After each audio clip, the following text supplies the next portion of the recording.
El día de hoy, algunos se podrían preguntar, bueno, pero si ya vimos todo el panorama de Éxodo, ¿qué más vamos a ver? Ya vimos como de qué se trataba en general el libro. ¿Qué vamos a hacer el día de hoy? Bueno, como se los había comentado también en la clase anterior, hay un fuerte énfasis en el libro de Éxodo acerca del tabernáculo, ese lugar de reunión que iba a tener Dios con su pueblo. Y precisamente eso es lo que vamos a hacer en las próximas clases que tengamos de Éxodo. Nos van a llevar varias clases, hay una subdivisión maravillosa al interior de todo lo que el Señor le habló y le mostró a Moisés acerca del tabernáculo. Y a través de eso que Dios le habló hay una rica simbología, también hay una manera en que el Señor estableció de cómo se acercaría el pueblo a Dios. Y bueno, por esas razones que vamos a hacer ese énfasis maravilloso. Pero el día de hoy vamos a ver el tabernáculo como proyecto de Dios. El tabernáculo estuvo en la mente. La semana pasada, partamos de lo que vimos la semana pasada. La semana pasada vimos 4 momentos importantes haciendo el resumen completo del libro de Éxodo.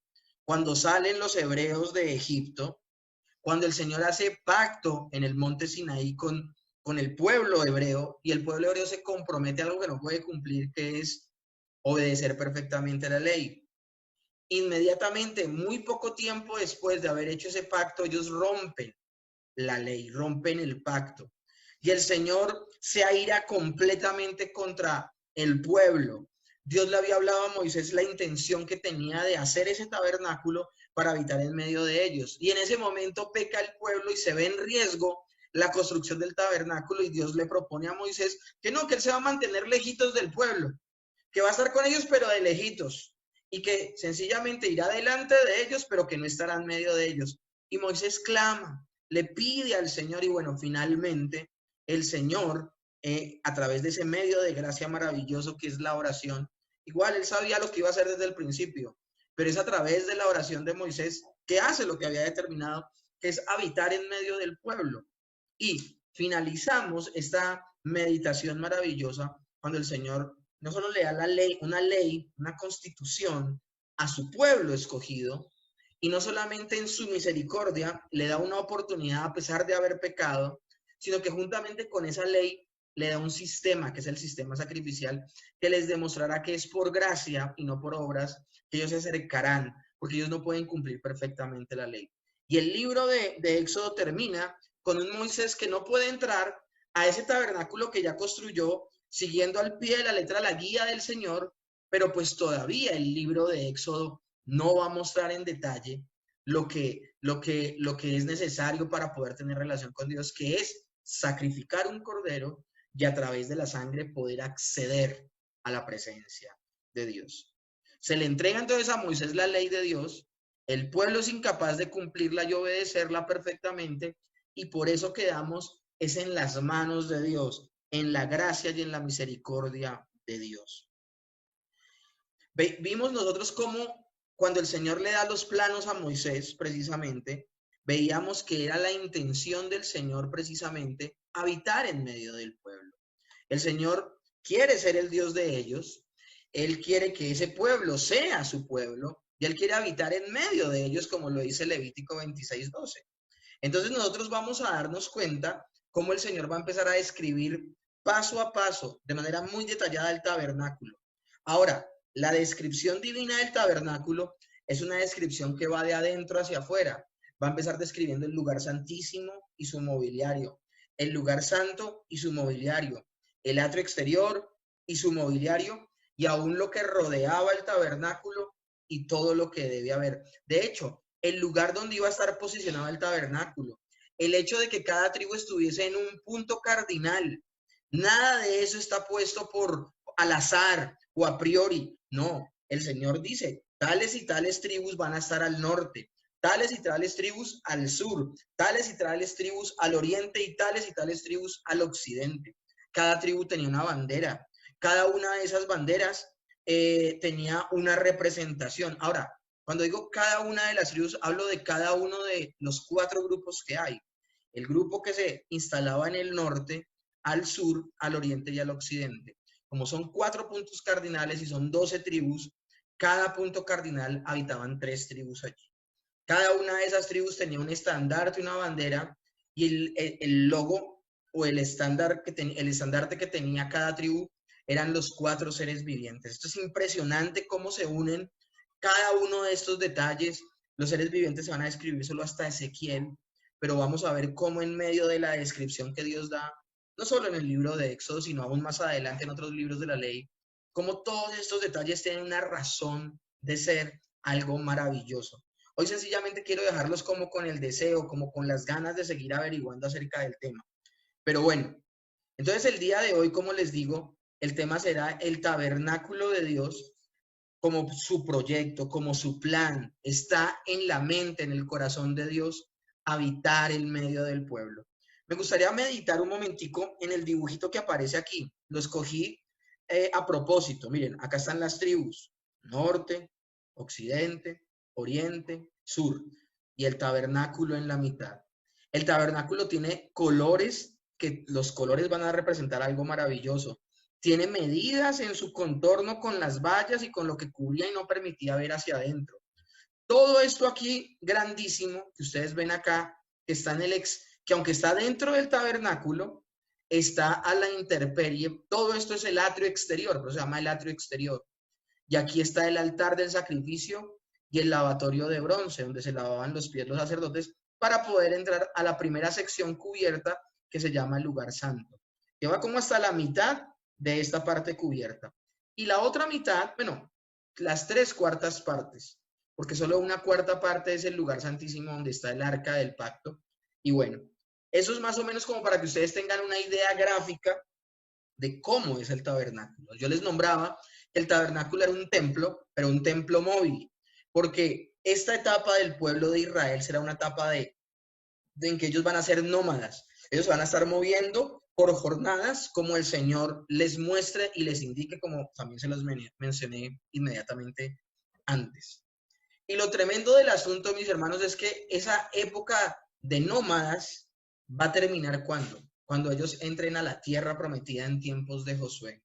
Y cada vez que vayan conquistando, el mismo Señor ha repartido la tierra de Canaán y una parte se la ha entregado a cada una de las tribus. Entonces esto es importantísimo. Ahí terminará con el libro de Josué y de Jueces, terminará esa parte de ser nómadas de ellos, se asentarán y ya serán una nación. O sea, se puede hablar de una nación con tierra bien demarcada en el tiempo de Samuel, donde por primera vez se unge a un rey y comienza pues todo esto del libro de primera, segunda de Samuel, primera y segunda de Crónicas.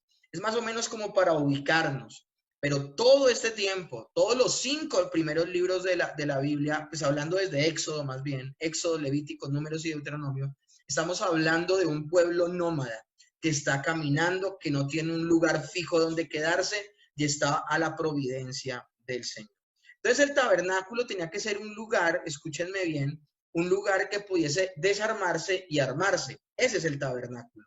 Es muy diferente al templo que va a ser Salomón. Ahora, muy diferente en cuanto a que se armaba y se desarmaba, porque el templo de Salomón ya es un templo fijo, pero es un templo que es la imagen del tabernáculo, pero más grande y más impetuoso. Pero va a tener las mismas 3 partes, el atrio exterior, el lugar santo, el lugar santísimo. Tendrá la misma ubicación de cada una de las partes del mobiliario y tendrá el mismo propósito. Lo que pasa es que ya estará establecido en Jerusalén, en la ciudad santa, y será fijo. Bueno, mientras dure ese templo, porque luego será destruido. ¿Cuáles van a ser las generalidades de la clase del día de hoy en este tema de que el tabernáculo fue el propósito de Dios? Bueno, vamos a ver a quién fue dado el tabernáculo, cuándo fue dado el tabernáculo a estas personas, por qué fue dado el tabernáculo, cuál fue el propósito de Dios y los términos que describen la presencia de Dios. Esa será nuestra descripción en esta clase, será muy sencillo, no será muy largo y dice así: ¿a quién? Escúchenme bien, es lo primero que vamos a abordar el día de hoy. ¿A quiénes les fue dado el tabernáculo? El Señor no tiene comunión con cualquier persona. Ahora, con quienes tiene comunión no es que llenen un requisito, sino que sencillamente es su gracia. ¿A quién les ha concedido el tabernáculo? A un pueblo escogido, a un pueblo elegido por él. Efesios capítulo 1, verso 4 dice, según nos escogió en él antes de la fundación del mundo, para que fuésemos santos y sin mancha delante de él. Con todos los aspectos que vamos a hablar en esta clase, yo voy a nombrar todas estas características viendo al pueblo hebreo como nuestro ejemplo, pero va a haber un directo paralelo con nosotros como creyentes y cómo eso se aplican, esas verdades se aplican a nuestras vidas. En este caso, el Señor fue quien eligió a Abraham, fue el que eligió las condiciones y la forma en que él, siendo un pagano, siendo un impío, porque Abraham no era mejor que los demás caldeos, Abraham no era mejor que los demás de su familia, fue elegido por gracia. Y eso yo tengo que siempre recordarlo porque a veces somos dados a pensar que estas personas llenaban un requisito para ser elegidas. No, hasta el momento en que fue elegido Abraham, él vivió una vida pagana como los demás. Ahora, cuando Dios actúa en él empieza a vivir una vida diferente y empieza a vivir para la gloria de Dios. Es lo mismo que ocurre en el creyente. Nosotros vivíamos en una manera pecaminosa y estando muertos en nuestros delitos y pecados, fue en ese momento donde por pura gracia Dios nos llama, y cuando nos llama, cuando nacemos de nuevo, es que empezamos a cambiar. No porque fuéramos diferentes fuimos llamados, éramos iguales a los demás. Es cuando el Señor actúa, ya habiéndonos elegido, cuando el Señor actúa en nosotros, que nosotros empezamos a cambiar. Entonces, según el preconocimiento de Dios, el anticipado conocimiento de Dios, Él nos escogió antes de la fundación del mundo. Ahora, yo quiero dejar muy en claro lo que no significa preconocimiento o pronoxis. Hay algunos que creen que preconocimiento es que Dios sabía de antemano qué personas iban a creer en Él y qué personas no iban a creer en Él. Y esto es una nefasta interpretación del término preconocimiento. Cuando la Biblia habla del preconocimiento de Dios, no está hablando de que Dios sabe lo que va a suceder. El preconocimiento de Dios es mucho más profundo. No podemos tener una descripción tan infantil de las cosas. Creer que el Señor sabe lo que va a suceder, de alguna manera es como que el Señor se entera de cosas, pero que Él no tiene nada que ver con eso. Cuando hablamos de preconocimiento, no solamente quiere decir que el Señor sabe todas las cosas. Cuando hablamos de preconocimiento es que el Señor decretó todo lo que va a suceder. Él activamente fue el que decidió qué va a suceder y por esa razón es que Él lo sabe todo. Es por eso que Él lo sabe todo. Hay personas que le dan una interpretación incorrecta al preconocimiento de Dios y como no pueden aceptar en su cabeza que la elección es incondicional, que nosotros como creyentes no llenamos ninguna condición para ser elegidos, hay personas que en su infantil pensamiento creen que el creyente para ser elegido tiene algo que otros no tienen y que el Señor en su preconocimiento desde antes de la fundación del mundo sabía, por ejemplo, que alguien de acá del grupo, que Lisette en el 2012, 2013, 2014 iba a conocer de Dios e iba a creer en Él. Entonces Dios, desde antes de la fundación del mundo, al saber lo que va a ocurrir en 2013, 2014, escoge a Lisette para salvación antes de la fundación del mundo. Pero eso es una cosa terrible, y es una interpretación infantil, porque eso quiere decir que Dios está aprendiendo, que Dios necesita viajar en el tiempo, montarse en el DeLorean de Volver al Futuro y ir hasta el 2013, hasta el 2014 y ver lo que está haciendo Lisette para poderla escoger. Eso significa que Dios está limitado al tiempo, tiene que viajar en el tiempo, no sabe todas las cosas y tiene que, como Tomás, hasta no ver, no creer, y ahí sí se devuelve en el tiempo al pasado, a la eternidad pasada, y ahí sí elige para salvación. Eso no tiene presentación, esa explicación, mis hermanos. Esa explicación no tiene presentación. Ahora, si estamos haciendo un paralelo con el pueblo de los hebreos, con el pueblo de Israel, si hacemos un paralelo, el mismo Señor le dice al pueblo hebreo, yo te escogí a ti, no porque fueran los mejores, porque aún eran los más insignificantes de toda la tierra. Ahora, ni siquiera por ser insignificantes fueron escogidos, porque también eso se podría convertir como en una condición. Necesito ser lo más insignificante para ser escogido. No, sencillamente está diciéndoles, no fue algo notorio que hubiesen ustedes. Pero ni porque fueran los más grandes, ni porque fueran los más insignificantes. ¿Qué vio Dios en Abraham para elegirlo? Nada. ¿Qué vio Dios en Noé para elegirlo? Nada. ¿Qué vio Dios en David para elegirlo? Nada. No vio nada, absolutamente nada, porque el llamamiento es por gracia. Ahora, viéndolo de esa manera, sí nos deja ver un aspecto de la omnisciencia de Dios. Solamente son salvos, escúchenme bien, quienes creen, sí, es verdad. Pero Dios es el que le da la fe a esos que creen. No porque tú tengas una fe, no, Dios mismo le da esa fe. Por eso la introducción que hacía hoy en la clase, de que Dios siempre se ha reservado un remanente escogido por gracia. Es Dios quien actúa en las personas, y al actuar Dios en las personas, esas personas generan fe y pueden creer. Ahora, la fe sí es un requisito, pero no un prerequisito, es un requisito que Dios le da. Entonces Dios no solamente te escoge para estar en las fiestas del Cordero, sino que te paga la boleta para entrar en la fiesta del Cordero, que es la fe, el medio.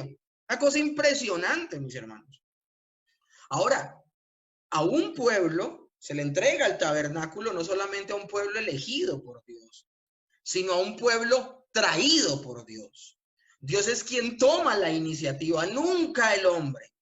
Como dice el apóstol, no se trata de que nosotros hayamos amado a Dios, sino que Él nos amó primero. No es Dios, no es el hombre el que toma la decisión de buscar a Dios. Hay gente que me ha dicho, pero Diego, pero pastor, yo me acuerdo que yo mismo tomé la iniciativa de buscar a Dios, de empezarme a congregar en una iglesia, de empezar a leer la Biblia. Y yo le decía a esa persona, listo, tienes toda la razón y yo no dudo de lo que me estás diciendo. Pero lo que pasa es que en tu mente finita solo estás viendo la causa secundaria. Y la causa secundaria de todo lo que ocurre en el universo sucede a través de la criatura o de la creación. Sí, tú te movilizaste, pero ¿quién te inquietó? ¿Quién despertó ese clic dentro de ti? Fue Dios. Es necesario que ahora tú veas la causa primaria de todas las cosas, que es Dios. ¿Ustedes se acuerdan la parábola del hijo pródigo? Dice que el hijo pródigo vive perdidamente, está llevado, se gastó toda la plata, toda la herencia, y en algún momento vuelve en sí. Y dice, yo en la casa de mi padre lo tenía todo, y aquí perezco de hambre. Bueno, yo les pregunto, ¿fue el joven rico volviendo en sí? ¿O fue Dios actuando en el joven rico para que el joven rico cayera en cuenta? Eso es lo que sucede con el nuevo nacimiento. Cuando una persona se inquieta para buscar de Dios. ¿Pero por qué se inquieta a buscar de Dios? Porque Dios primero lo buscó para darle vida espiritual. Éxodo 19:4 dice, vosotros visteis lo que hice a los egipcios y cómo os tomé sobre alas de águila y os he traído a mí. Eso que sucedió con el pueblo hebreo sucede también con cada creyente. Cielo y tierra se pueden levantar en oposición para que tú no busques de Dios. Así como se levantó Egipto y Faraón en contra de los hebreos y acabarlos. Pero Dios tenía un propósito con el pueblo hebreo, así como tiene un propósito con cada creyente. Y así se levante el universo entero en contra del creyente. Nada podrá evitar que Dios haga la obra que tiene preparada hacer en las personas que Él ha escogido.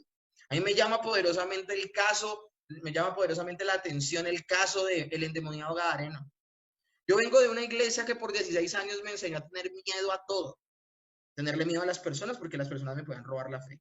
Tenerle miedo a los espíritus porque los espíritus me puedan robar la fe. Tenerle miedo a las maldiciones intergeneracionales porque las maldiciones intergeneracionales me pueden robar la fe. Tener miedo de todo porque cualquier cosa me puede robar la salvación y la fe. Y eso no es lo que yo veo en las escrituras. Yo veo que cuando Dios tiene un propósito con alguien, nada lo podrá apartar del amor de Dios que es en Cristo Jesús, como dice Romanos 8. Y el caso del endemoniado Gadareno es impresionante. Porque este hombre tiene una legión de demonios. Una legión. Una cosa impresionante. Cientos de demonios dentro de él. Al punto de que él ha generado una fuerza increíble que rompe cadenas. Pero también vive en una oscuridad tremenda que duerme en sepulcros. Se la pasa en peloto por todo lado. Y así se presenta delante del Señor Jesús. Y lo tremendo del asunto es precisamente esto último que acabo de nombrar, mis hermanos. Que este hombre completamente endemoniado, sujetado por cientos de demonios, esos cientos de demonios que hay en él, algunos dicen que hasta miles de demonios, algunos no se ponen de acuerdo en que es una legión, si 300 o 3000 demonios. Pero lo tremendo del asunto es que ya sean cientos o miles, que viene a ser lo mismo, ninguno de esos demonios evitó que ese hombre estuviese a los pies del Señor Jesús. Eso es lo tremendo, eso es lo increíble. A veces nos perdemos de vista esa parte del texto.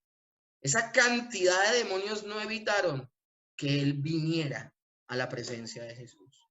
Y el Señor, echando fuera a todos los demonios, estaba el hombre en su cabal juicio a los pies del Señor, aprendiendo de él. Una cosa impresionante, una cosa maravillosa. ¿A quién le fue entregado el tabernáculo? A un pueblo que no solamente fue elegido por Dios y traído por Dios, sino a un pueblo que fue redimido, que pudo entonar el canto de redención. Acuérdense en el canto del que yo les hablé la semana pasada, el canto del mar. Ojalá ustedes puedan leer ese capítulo del libro de Éxodo, donde se habla en el capítulo 15 situaciones como estas. Jehová es mi fortaleza y mi cántico, y ha sido mi salvación. Este es mi Dios, y lo alabaré, Dios de mi Padre, y enalteceré. Un pueblo que es capaz entonces de reconocer el poder de Dios. Un pueblo que humildemente pide por su auxilio. Un pueblo que le da gracias a Dios porque le salvó. Ese es el creyente, mis hermanos, a grandes rasgos. El creyente es uno que ha sido elegido por la gracia de Dios, no por su mérito. El creyente es traído por el Señor, y una vez que ha sido traído por el Señor, el creyente no deja de reconocer el poder y la misericordia que Dios ha tenido con él, que el Señor ha tenido con él. Ahora, hablando de este punto de a quién le fue entregado, seguimos hablando a un pueblo cobijado por la sangre del Señor. Dice Éxodo 12, el verso 12. Pues yo pasaré aquella noche por la tierra de Egipto y heriré a todo primogénito en la tierra de Egipto, así de los hombres como de las bestias, y ejecutaré mis juicios en todos los dioses. Yo la semana pasada les decía a ustedes que el que pasó por la tierra de Egipto no fue un ángel cualquiera, fue Dios mismo. Por eso dice, pues yo pasaré aquella noche por la tierra de Egipto y heriré a todo primogénito en la tierra de Egipto, así de hombres como de las bestias, y ejecutaré mis juicios en todos los dioses de Egipto, yo Jehová, y la sangre os será por señal en las casas donde vosotros estéis, y veré la sangre y pasaré de vosotros, y no habrá de vosotros plaga de mortandad cuando hiera la tierra de Egipto. Entonces es un pueblo que ha sido cubierto y protegido por la sangre. Esos son los hebreos, pero ese es el creyente, mis hermanos, el creyente por excelencia. Porque recuerden que el libro de Éxodo también nos va a relatar, y bueno, Levítico, Números, Deuteronomio, nos relatará cómo muchos que decían ser no son verdaderamente. Pero también a quién le ha sido entregado ese tabernáculo, ese templo, ese lugar de reunión para tener comunión con el Señor, le ha sido entregado no solo a un pueblo que ha sido elegido, que ha sido traído, que ha sido consagrado y que ha sido cubierto con la sangre, sino a un pueblo en particular que ha sido santificado, es decir, un pueblo que ha sido apartado para el Señor, un pueblo que necesitaba entonces entender en qué términos se debían acercar a Dios. Y eso es lo que se establecerá en Éxodo, pero que ellos aprenderán en Levítico y en Números, porque muchos tendrán la osadía de acercarse a un Dios santo de manera pecaminosa y morirán en el intento. Éxodo 19:10 dice, y Jehová dijo a Moisés, ve al pueblo y santifícalos hoy y mañana y laven sus vestidos. Ustedes van a ver que esto va a tomar más tiempo que hoy y mañana. Va a tomar mucho más tiempo. 40 años el pueblo aprendiendo que cómo se deben acercar a un Dios santo.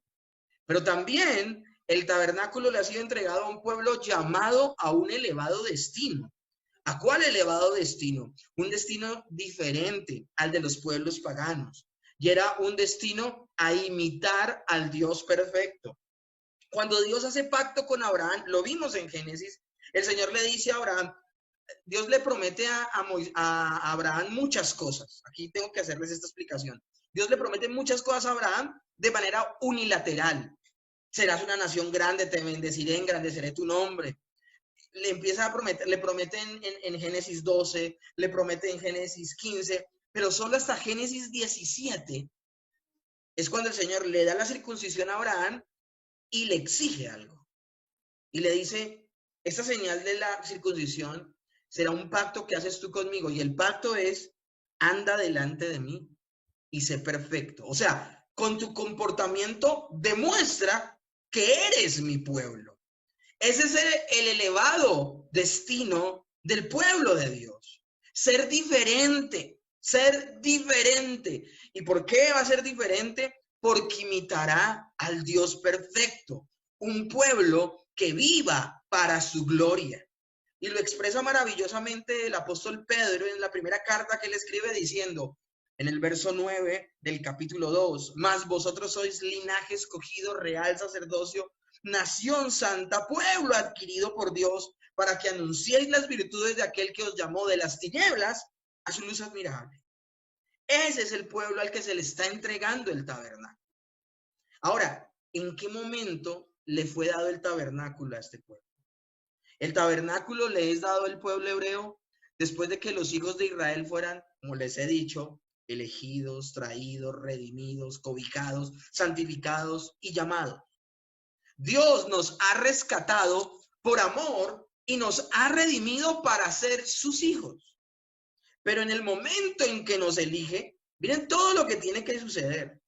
Y a mí me parece esto maravilloso, porque lo que les acabo de describir del pueblo hebreo, nosotros lo podemos ver en Romanos capítulo 9, donde dice, a los que antes conoció, a estos escogió, elección, y a estos llamó, traerlos, y a estos justificó, redimirlos, y a estos glorificó, que será el paso que sucederá luego de cobijarlos, santificarlos y que vivan para la gloria de Dios. Esto es impresionante cómo la Biblia en el Antiguo Testamento vemos su explicación maravillosa en el Nuevo Testamento. Esto que les acabo de citar del Nuevo Testamento está en Romanos capítulo 8, a partir del verso 28 en adelante, que es maravilloso. Entonces, el preconocimiento de Dios involucra su gracia manifestada en la elección, porque escoge sin ningún mérito que tengan las personas, pero también el preconocimiento involucra la fe que le concede al creyente, que le permite apropiarse de su salvación. Si se dan cuenta que el Señor no elige porque ve que hay fe en las personas, sino que al escoger de manera incondicional a alguien, a ese alguien le da las condiciones para permanecer en ese llamado, que es la fe. Pero luego de haber sido elegido, de haber sido llamado, de habérsele concedido vida espiritual y por ello creer, arrepentirse a su vida pasada y querer vivir una vida nueva, el hombre voluntariamente escoge a Dios. Dios no lo coacciona, Dios no lo presiona, no somos robots, no somos autómatas, no somos personas que el Señor sencillamente jala hilos, no. Esta es la tensión que vemos en toda la escritura de su soberanía y la responsabilidad humana. Sí, se hará la voluntad de Dios, todo lo que Él predestinó desde antes de la fundación del mundo, pero las personas, ya sea para bien o para mal, lo que hagan, lo harán voluntariamente. Yo recuerdo mi llamado y recuerdo lo que he vivido con el Señor y en ningún momento yo fui obligado y coaccionado. Sencillamente fue el comprender mi paupérrimo estado que me llenó de terror y angustia, y yo el único camino posible que pude ver fue Cristo, y corrí gozoso a sus brazos y a refugiarme en Él, pero nadie me presionó.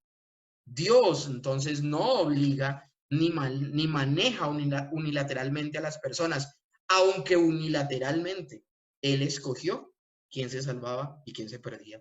Pero los que se salvan y se pierden, lo harán con todo gusto.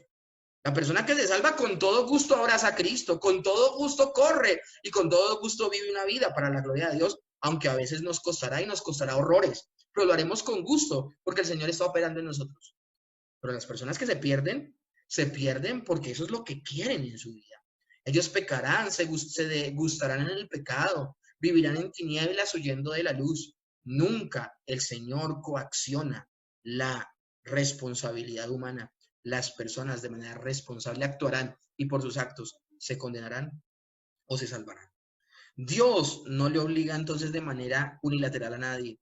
La soberanía de Dios no elimina entonces la responsabilidad humana, pero tampoco la responsabilidad humana diluye la soberanía de Dios. Palabras más, palabras menos. Y esto es importantísimo. Me encanta esta imagen, la de abajo. Si ustedes se dan cuenta, esto habla de una persona cuando tiene vida, ¿no? Un escáner donde detecta los latidos del corazón, el pulso que tiene una persona. Antes de Cristo, mire cómo estaba nuestro pulso espiritual, muerto. Pero estando muertos en nuestros delitos y pecados, es que aparece Cristo. Y es Cristo el que nos da vida. Y por eso vivimos. No es porque viviéramos que creímos en Cristo, estando muertos en nuestros delitos y pecados. Y eso nosotros debemos tenerlo en cuenta. Entonces la respuesta a la pregunta, ¿cuándo fue dado el tabernáculo a las personas? Luego de que Dios ha obrado en la vida del creyente. El creyente no tenía ninguna condición para tener comunión con Dios. Es por su pura gracia y misericordia. Ahora, importantísimo esto, mis hermanos. ¿Por qué fue dado el tabernáculo? La pregunta, ¿por qué fue dado el tabernáculo? Bueno, el tabernáculo fue dado porque el deseo de Dios era morar en medio de los hombres. Éxodo 25:8 dice, y harán un santuario para mí y habitaré en medio de ellos. Lo que pasa es que esta labor estuvo en riesgo porque el pueblo no cumplió la promesa que hizo de guardar la ley perfectamente. En Proverbios también 8:22 al 25, en el verso 27 y también en el 30 y en el 31, aparece la sabiduría de Dios de una manera interesante. Aparece la sabiduría de Dios personificada como si fuera una persona, estando junto a él cuando Dios estaba creando el universo, tipificando al Cristo eterno. Esto es impresionante, tipificando la sabiduría como la segunda persona de la Trinidad. En 1 Corintios 1, del 24 al 30, también podemos ver algo similar. Ahora, esa porción que hemos citado del libro de Proverbios termina con esta declaración maravillosa y solemne. Dice Proverbios 8:31, y mi deleite era estar con los hijos de los hombres. El Señor es pleno en sí mismo desde antes de la fundación del mundo. Él no necesita la creación, Él trasciende a su creación y es independiente de su creación. Pero eso no quiere decir que Él no haya deleite en su creación. Y si él haya deleite en algo, más que escuchar el sonido del mar, más que escuchar el canto de los pájaros, más que deleitarse en todo lo que él creó, en el sonido de las estrellas fugaces o del brillo de los astros celestes, aunque es muy hermosa toda la naturaleza y la creación que él creó, y todo esto le produce un deleite y ve que es bueno y en gran manera. Lo impresionante, mis hermanos, es que en él hay un deleite especial y particular cuando los hijos de Dios tienen comunión con él. Vuelvo y repito, no que lo necesite para subsistir, porque él es independiente y trasciende de la creación. Él no necesita de la creación. Pero eso no quiere decir que él no guste de tener comunión con sus hijos. El comentario del doctor Francisco Lacueva sobre dicho texto, Proverbios 8:31, es de alto valor teológico, por eso lo anotaba. El Hijo de Dios estaba deseando encarnarse y padecer por nosotros de una forma tan ansiosa que quería estar con nosotros para revelar a Dios al mundo en su tierra, en su pueblo, y a la vez ser Él quien había de manifestar a Dios de una manera plena y ofrecerse en sacrificio por nosotros para que la raza humana tuviese posibilidad de salvación. Eso es impresionante. Si Proverbios 8, al personificar a la sabiduría como una persona, y esto puede ser un paralelo que representa al verbo hecho carne, o sea, hablando de Jesucristo, cuando el verso 31, la sabiduría habla en estas palabras, y mi deleite es estar con los hijos de los hombres, ese texto se vuelve un texto mesiánico, porque está hablando del deseo que tenía la segunda persona de la Trinidad de habitar en medio de los hombres y que su luz los transformara y los cambiara. El término estar en medio, como dice el Evangelio de Juan, dice, y habitó en medio de los hombres, cuando habla de la encarnación, cuando nace Jesús, cuando el verbo se hace carne y dice, habitó en medio de vosotros. Ese término habitar o ese término estar, que vemos en Proverbios 8:31, se podría comparar con el término tabernaculizar.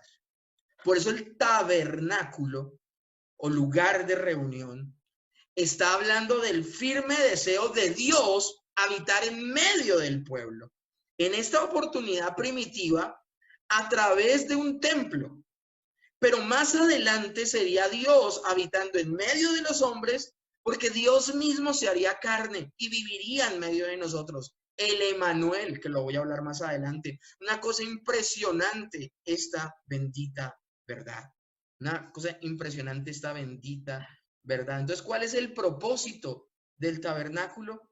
Que el Señor habite en medio de nosotros. Ahora, cuando hablamos de por qué fue dado el tabernáculo, esto es importante tenerlo en cuenta, mis hermanos. Otras razones podrían ser las siguientes. Para enseñar a los hombres la santidad de Dios. Hemos hablado de que es un periodo de aprendizaje y de que ellos entiendan las reglas del juego. Mis hermanos, nunca el hombre es el que ha determinado cómo se acerca a Dios. Dios en su soberanía es el que ha determinado cómo el hombre se acerca a él. Por eso es algo tan pagano y que desagrada tanto a Dios que una persona se levante y cree una religión. Las religiones nacen de ese testimonio interno que tienen los hombres de que existe Dios. Todos los seres humanos tienen un testimonio interno de que existe Dios, pero las religiones nacen porque el hombre caído, con ese testimonio interno de que existe un Dios en los cielos, a él le ha parecido que ese Dios de los cielos es la luna, o es el sol, o es un animal, o es otro ser humano, o es el mismo, y crearon religiones. Y por eso vemos vacas sagradas, gente muriéndose de hambre en la India, pero la vaca no la pueden matar porque puede ser un familiar que está trascendiendo al nirvana. Eso es lo que está sucediendo, mis hermanos. Entonces, nunca los hombres han determinado cómo acercarse a Dios. Es Dios el que ha dicho, ya ha dado las reglas del juego para que nosotros nos relacionemos con Él y nos acerquemos a Él. Cuando en Éxodo 26, del 15 al 25, se describen las paredes del tabernáculo que separaban a Dios de los hombres que estaban en todo el campamento hebreo, esas telas del tabernáculo impedían poder contemplar la presencia divina que se representaba morando en el tabernáculo. Si ustedes ven el cuadro que les estoy hablando, el que vimos al principio de la presentación, veamos que se manifestaba la gloria de Dios, pero nadie podía ver lo que estaba sucediendo dentro del tabernáculo si no entraba. Y en ese sentido espiritual, eso tiene una aplicación en nuestras propias experiencias como creyentes.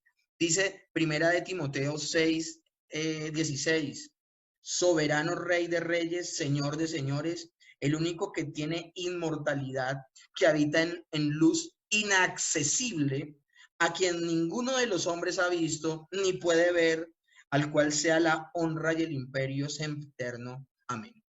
Cuando el Señor habla en Primera de Timoteo 6:16, hablando del Dios que habita en luz inaccesible, lo que simboliza es que ningún ser humano puede entrar por sus propios medios a la presencia de Dios.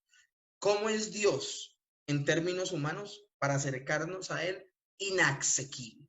No podemos acceder a Él, no podemos. Si Él mismo no crea un camino hacia Él, nos quedamos por fuera. Ahora, ¿por qué el Señor dio el tabernáculo? También para enseñar a los hombres su pecaminosidad y corrupción.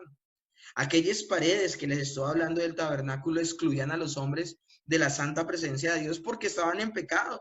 Solamente los sacerdotes podían acercarse al Dios Santo a través del camino indicado por Él.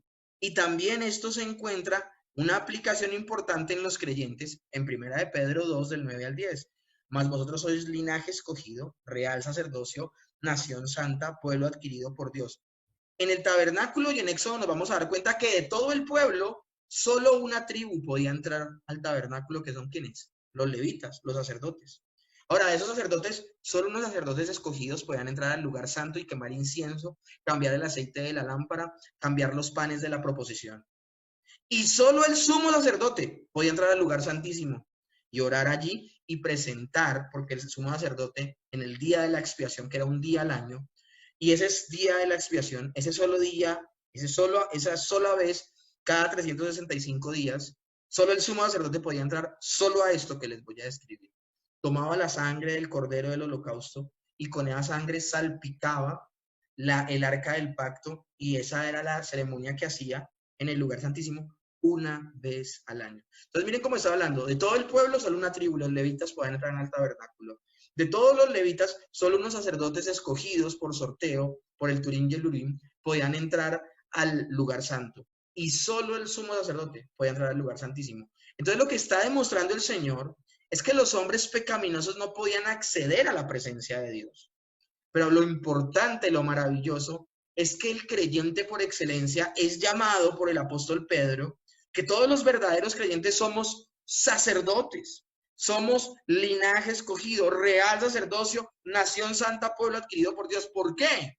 Porque a través de Cristo, el velo que separaba el lugar santo del lugar santísimo fue roto por la obra de Cristo, y ya el creyente puede entrar confiadamente al trono de la gracia, pero porque su pecado ha sido redimido en Cristo. Esto es impresionante. Nuestro sacerdocio espiritual, establecido por Dios sobre la base del ministerio sacerdotal de Cristo, nos permite tener libre acceso a la presencia de Dios. A la presencia de Dios, eso lo vemos en Hebreos 4:16. Aquí hallamos la garantía entonces de que podemos acercarnos confiadamente al trono de la gracia y hallar oportuno socorro, como lo cita el autor de Hebreos. Y finalmente, mis hermanos, ¿por qué es dado el tabernáculo a los hebreos? Un paralelo con los creyentes, para mostrarnos cuál era el plan divino. El único método para acceder a la presencia de Dios era por medio de la sangre derramada de un inocente. Así el tabernáculo típicamente presentaba una visión anticipada de la obra de nuestro Señor Jesucristo en la cruz del Calvario, y señalaba la inmensidad de las glorias que vendrían después de ese sacrificio perfecto, mis hermanos, después de ese sacrificio perfecto. Ahora, vamos a ver de manera muy rápida, para terminar el día de hoy la clase, términos con los que se refiere la Biblia acerca de la presencia de Dios. Eso va a ser importante que lo tengamos en cuenta. Términos que describen en la Biblia la presencia de Dios. Por todo cuanto hemos expuesto entonces el día de hoy, vemos que el propósito del tabernáculo era de suma importancia para el pueblo de Israel, porque venía a ser un santuario donde Dios manifestaría su presencia en medio del pueblo, y sería el punto de contacto y el medio de intercomunicación entre el cielo y la tierra. Éxodo 29, del 42 al 46, se los leía la semana pasada, pero quiero recordárselos hoy. Esto será el holocausto continuo por vuestras generaciones, a la puerta del tabernáculo de reunión, delante de Jehová, en el cual me reuniré con vosotros para hablaros allí. Allí me reuniré con los hijos de Israel, y el lugar será santificado con mi gloria, y santificaré el tabernáculo de reunión y el altar. Santificaré asimismo a Aarón y a sus hijos, para que sean mis sacerdotes, y habitaré entre los hijos de Israel, y seré su Dios. Y conocerán que yo soy Jehová su Dios, que los saqué de la tierra de Egipto para habitar en medio de ellos, yo Jehová su Dios. Yo quiero que ustedes vean ese cuadrito pequeño que tengo allá abajo, la fotografía. Ustedes se van a dar cuenta, una gran actividad aquí en el altar, en el atrio exterior. Supongo que también debe haber una actividad tremenda cuando tengan que cambiar el aceite, los panes y quemar el incienso dentro del lugar santo. Y pues ya nos hemos dado cuenta que el lugar santísimo solo era visitado una vez al año, solo por el sumo sacerdote. Pero miren eso tan interesante. Dice el texto de Éxodo 29 que a la puerta vendrá el pueblo. A esta puerta se refiere. Hasta ahí llegaba el pueblo en general, hasta la puerta. Y mis hermanos, se sacrificaba el cordero por el oferente, o sea, el que traía el cordero. Pero quien tomaba ese cordero y lo presentaba en el altar y lo quemaba y chispeaba la sangre, era el sacerdote. Miren esto que quiero dejar claro. Hasta allí llegaba. Es una cosa impresionante, mis hermanos. Este santuario entonces era llamado Tabernáculo del Testimonio. ¿Y por qué se llamaba así? Mis hermanos, no solo porque era el lugar, se le llamaba tabernáculo de reunión por todo lo que he escrito anteriormente, el deseo del Señor de tener comunión con su pueblo. Ahora, por más deseo que tenga el Señor de comunión y de habitar en medio del pueblo, Él no va a bajar los estándares. Y él tiene que demostrar todas estas cosas para que el pueblo caiga en cuenta de su condición pecaminosa y poder entender el sistema sacrificial y la necesidad de que un inocente muera por el culpable. Pero al tabernáculo también se le llama el tabernáculo del testimonio. ¿Y por qué? Ese nombre le da otro énfasis. Ya no a la reunión del Señor con su pueblo, sino que se le da este énfasis de tabernáculo del testimonio porque el tabernáculo contenía, entre otros objetos, las tablas de la ley que estaban en el arca del pacto de Dios. Estas tablas se le denominaban el testimonio. Dice Éxodo 25:16, y pondrás en el arca el testimonio que yo te daré, que son las tablas escritas de la mano directamente de Dios.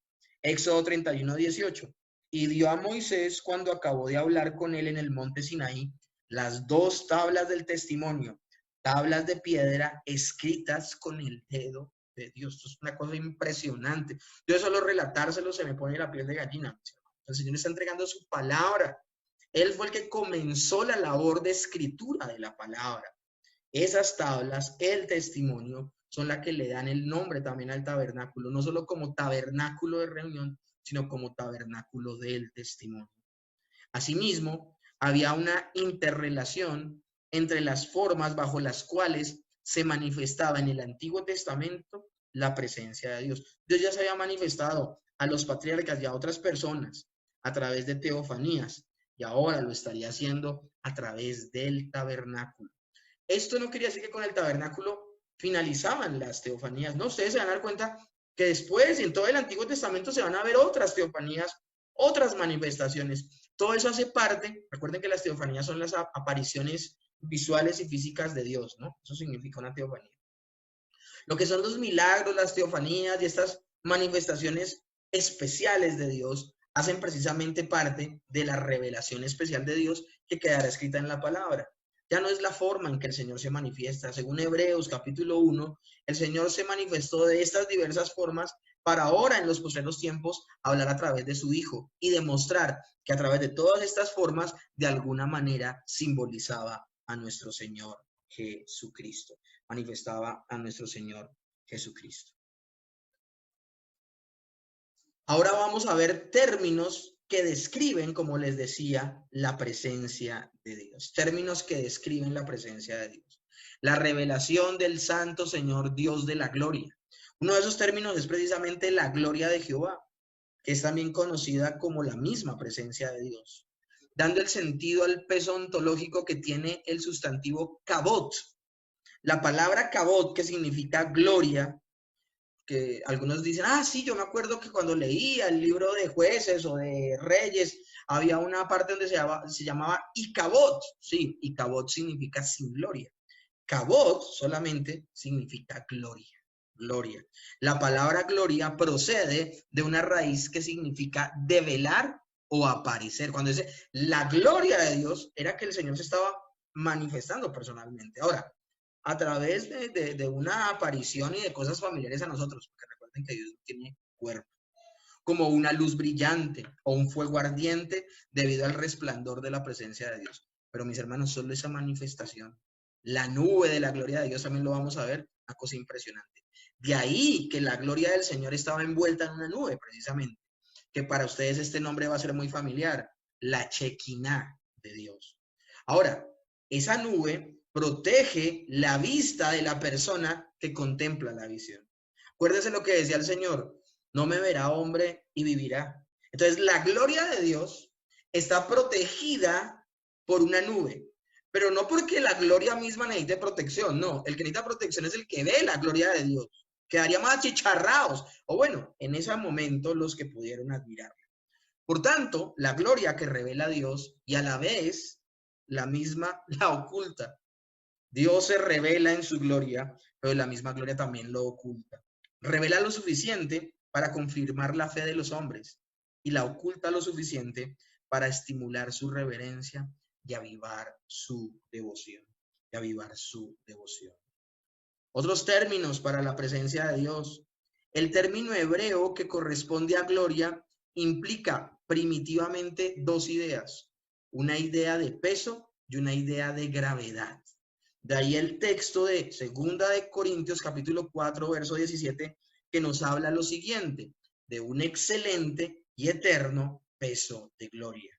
Ahora, lo que tiene peso e importancia o valor es a lo que se refiere con peso, una idea de peso. Un excelente y eterno peso de gloria habla de lo que es significativo, de lo que es verdaderamente importante, no lo que es vano. Entonces podemos allí ver que el concepto gloria contiene dos conceptos a la vez. La gloria es aquella que otorga peso, honor y dignidad al individuo. Pero también cuando se aplica a Dios, se refiere a la revelación o a la manifestación del poder y la santidad de Dios. Si alguien verdaderamente puede ser significativo en esta vida, es porque la presencia de Dios le da un significado. Y si alguien ve la presencia de Dios, la revelación o manifestación de Dios, mis hermanos, era porque el Señor lo había permitido. Y ahora no va a ser como sucedió antes, que se le aparecía solo a Abraham. No, era una constante manifestación del Señor en el tabernáculo. Acuérdense que de día estaba la nube y de noche estaba el fuego. Una cosa impresionante, una presencia permanente. Y esto fue así, mis hermanos, por la bobadita de 40 años en el desierto. Por lo tanto, según hemos visto, la mayoría de conceptos relacionados con la presencia de Dios son representados como su rostro, su gloria, el ángel de Jehová, y nombres que se le daban a Dios. Ahora, la suma de todos estos se van a encontrar en el tabernáculo, porque desde allí hablaba el Señor con los hijos de Israel y su presencia iba a ser permanente. Y se revelaba el Shekinah, la nube de la manifestación gloriosa del Señor. Eso lo vamos a ver en Éxodo 14, 24, que dice: aconteció a la vigilia de la mañana que Jehová miró el campamento de los egipcios desde la columna de fuego y nube y trastornó el campamento de los egipcios. Mis hermanos, nosotros estamos viendo cómo la presencia de Dios se estaba manifestando desde el mismo momento en que ellos salen de Egipto. O sea, esto es muy temprano en este Éxodo. Y tal como Éxodo 33 del 7 al 11, donde se menciona la tienda de reunión a la que también Moisés acude cuando necesita recibir un oráculo del Señor. En Éxodo 33, 14 el Señor le promete: mi presencia irá contigo y te daré descanso, una presencia permanente. Entonces, lo que describe acciones que no fueron realizadas una sola vez, sino que tuvieron lugar repetidamente durante 40 años en el tabernáculo. Asimismo, estamos observando, además, que todos aquellos que experimentaron un encuentro con el Señor recibieron algo de la gloria de su presencia. Por ejemplo, Israel y Moisés ante el tabernáculo, o Salomón en la dedicación del templo. Pero yo quiero poner un ejemplo, y el ejemplo de ejemplos es Moisés. Moisés está 40 días y 40 noches en la presencia de Dios, y cuando baja de la presencia de Dios, su rostro resplandece. Al punto que los hijos de Dios los hijos de Israel bajan la guardia y no se atreven a verlo de manera directa. Mis hermanos, era un resultado indirecto de la presencia de Dios en la vida de Moisés. O sea, que no era la misma presencia de Dios, era un reflejo de la presencia indirecta de Dios en la vida de Moisés, que se reflejaba y lo podían ver los israelitas. Y aún así se cubrían el rostro y no querían verlo porque era muy fuerte. Una cosa impresionante, mis hermanos. El día de hoy, entonces, teníamos que hablar de este tipo de cosas para poder entender qué es lo que va a suceder precisamente en el tabernáculo.